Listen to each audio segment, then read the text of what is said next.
portrayed Bonnie and Clyde as glamorous outlaws in love, but the reality of their life was hardship and danger. In this documentary, you will learn about the real events of Bonnie Parker and Clyde Barrow through the heart of the Great Depression. Bonnie and Clyde became famous, but not for what they had hoped. Clyde Barrow was born into the family of a poor farmer, and his great love had always been music. He loved to sing and play guitar, and taught himself to play the saxophone, seeming as if he might pursue a career in music. However, he was influenced negatively by his older brother Buck and a shady family friend.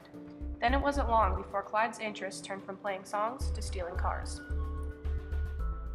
Bonnie Parker also had a love for music and the stage growing up in West Texas. She performed in school talent shows, pageants, singing Broadway hits or country favorites. She told her friends that one day they would see her name in lights. Neither of them ever quite left their dreams. Bonnie's movie magazines were usually found left behind in the stolen cars police found, and Clyde carried his guitar until he had to leave it behind during a police shootout. Clyde loved music clear until the end, and found in Bonnie and Clyde's death car was his saxophone. In January of 1930, Bonnie and Clyde met at a mutual friend's house. The attraction for each other was instant. However, a few weeks after they met, Clyde was sentenced to 2 years in prison for past crimes. Bonnie was devastated at his arrest. On March 11, 1930, Clyde escaped using the gun Bonnie smuggled for him. A week later, he was recaptured and then to serve a 14-year sentence in East Ham Prison Farm near Weldon, Texas. Life was unbearable for Clyde there, so he hoped if he was physically incapacitated, he might get transferred off the farm. So, he asked a fellow prisoner to chop off some of his toes with an axe. Although the missing toes didn't get him transferred, Clyde was granted early parole. After being released on February 2, 1932, on crutches, he vowed he would rather die than ever go back to that horrible place. Clyde was released from prison during the Great Depression, when jobs were not easy to come by. Plus, Clyde had little job experience, so by the time his foot healed, he was back to stealing. On one of Clyde's first robberies after being released, Bonnie went with him. The plan was for them to rob a hardware store, and even though Bonnie stayed in the car, she was captured and put in Kaufman, Texas jail. Later, she was released for lack of evidence. While Bonnie was in jail, Clyde and Raymond Hamilton staged another robbery at the end of April 1932. It was supposed to be quick, but something went wrong, and the store owner was shot and killed. Bonnie now had a choice to make. Would she stay with Clyde and live a life on the run, or leave him and start fresh? She knew Clyde had vowed never to go back to prison, which meant staying with him, which also meant the death of both of them was very soon. Even to this knowledge, Bonnie decided not to leave Clyde and remain loyal to him until the end. For the next 2 years, Bonnie and Clyde drove and robbed across 5 states: Texas, Oklahoma, Missouri, Louisiana, and New Mexico. They usually stayed close to the border to aid their getaway, using the fact that police at that time could not cross state borders to follow a criminal. Clyde would frequently change cars by stealing and changing license plates. What the law did not realize was that Bonnie and Clyde made frequent trips to Dallas, Texas to see their families. Bonnie had a very close relationship with her mother, who she insisted on seeing every couple of months, no matter how much danger that put them in. Clyde also would visit frequently with his mother and with his favorite sister, Nell. Visits with his family nearly got them killed on several occasions because the police set up ambushes. Bonnie and Clyde continued driving, frequently changing cars, and trying to stay ahead of the law who were getting closer and closer to capturing them. Suddenly, in June 1933, near Wellington, Texas, they had an accident. As they were driving through Texas towards Oklahoma, Clyde realized too late that the bridge he was speeding toward had been closed for repairs. He swerved and the car went down in an embankment. Clyde and W.D. Jones made it out of the car safely, but Bonnie remained trapped when the car caught on fire. Clyde and W.D. could not free Bonnie by themselves, so she escaped only with the aid of 2 local farmers who had stopped to help. Bonnie had been badly burned in the accident, and she had a severe injury to one leg. Being on the run meant no medical care. Bonnie's injuries were serious enough that her life was in danger. Clyde did the best he could to nurse Bonnie. He also enlisted the aid of Blanche and Billy, Bonnie's sister, as well. Bonnie did pull through, but her injuries added to the difficulty of being on the run. About a month after the accident, Bonnie and Clyde, plus Buck, Blanche, and W.D. Jones, checked into 2 cabins at the Red Crown Tavern near Platte City, Missouri. On the night of July 19, 1933, police, having been tipped off by local citizens, surrounded the cabins.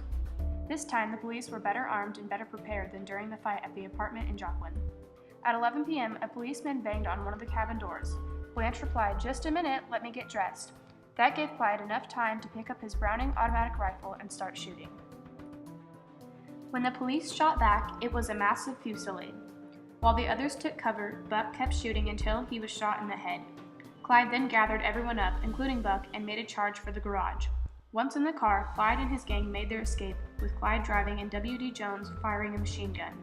As the Barrow gang roared off into the night, the police kept shooting and managed to shoot out 2 of the car's tires and shattered one of the car's windows.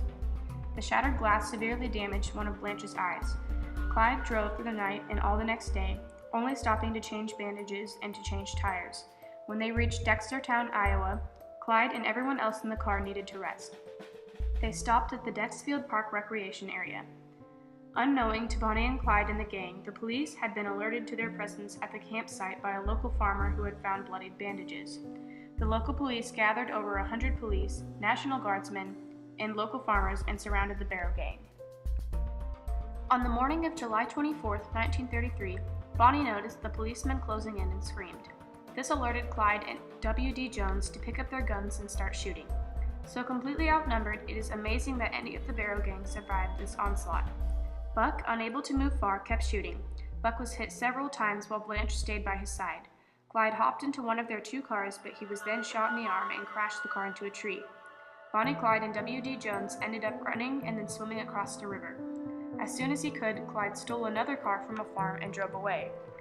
Buck died from his wounds a few days after the shootout. Blanche was captured while still at Buck's side. Clyde had been shot 4 times and Bonnie had been hit by numerous buckshot pellets. W.D. Jones had also received a head wound.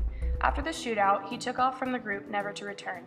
Bonnie and Clyde took several months to recuperate. By November 1933, they were back out robbing and stealing.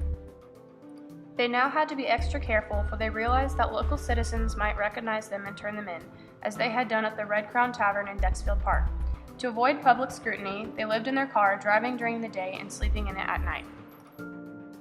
Also in November 1933, W.D. Jones was captured and began telling his story to the police. During their interrogations with Jones, the police learned of the close ties that Bonnie and Clyde had with their family. This gave the police a lead. By watching Bonnie and Clyde's families, the police were able to establish an ambush when Bonnie and Clyde tried to contact them. When the ambush on November 22, 1933, endangered the lives of Bonnie's mother, Emma Parker, and Clyde's mother, Cummy Barrow, Clyde became furious. He wanted to retaliate against the lawmen who had put their families in danger, but his family convinced him this would not be a good idea. Rather than get revenge on the lawmen near Dallas who had threatened the lives of his family, Clyde took revenge on the East Ham prison farm.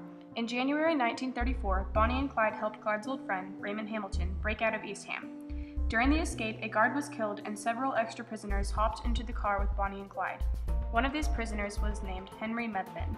After the other convicts eventually went their own way, including Raymond, who eventually left after a dispute with Clyde, Methvin stayed on with Bonnie and Clyde. The crime spree continued, including the brutal murder of 2 motorcycle cops, but the end was near. Methvin and his family were to play a role in Bonnie and Clyde's demise. The police used their knowledge of Bonnie and Clyde to plan their next move. Realizing how tied to the family Bonnie and Clyde had become, the police guessed that Bonnie, Clyde, and Henry were on their way to visit Iverson Methvin, Henry Methvin's father, in May 1934. When police learned that Henry Methvin had accidentally become separated from Bonnie and Clyde on the evening of May 19, 1934, they realized this was their chance to set up an ambush. Since it was assumed that Bonnie and Clyde would search for Henry at his father's farm, the police planned an ambush along the road Bonnie and Clyde were expected to travel. While waiting along Highway 154 between Sales and Gippsland, Louisiana, the 6 lawmen who planned to ambush Bonnie and Clyde confiscated Iverson Methvin's old truck, put it on a car jack, and removed one of its tires. The truck was then strategically placed along the road with the expectation that if Clyde saw Iverson's car pulled to the side, he would slow down and investigate. Sure enough, that is exactly what happened. At approximately 9:15 a.m. on May 23, 1934, Clyde was driving a tan Ford V8 down the road when he spotted Iverson's truck. When he slowed down, the 6 police officers opened fire. Bonnie and Clyde had little time to react. The police shot over 130 bullets at the couple, killing both Clyde and Bonnie quickly. When the shooting ended, the policemen found that the back of Clyde's head had exploded and part of Bonnie's right hand had been shot off. Both Bonnie and Clyde's bodies were taken back to Dallas, where they were put on public view. Large crowds gathered to get a glimpse of the famous pair. Although Bonnie had requested that she be buried with Clyde, they were buried separately in two different cemeteries according to their family's wishes.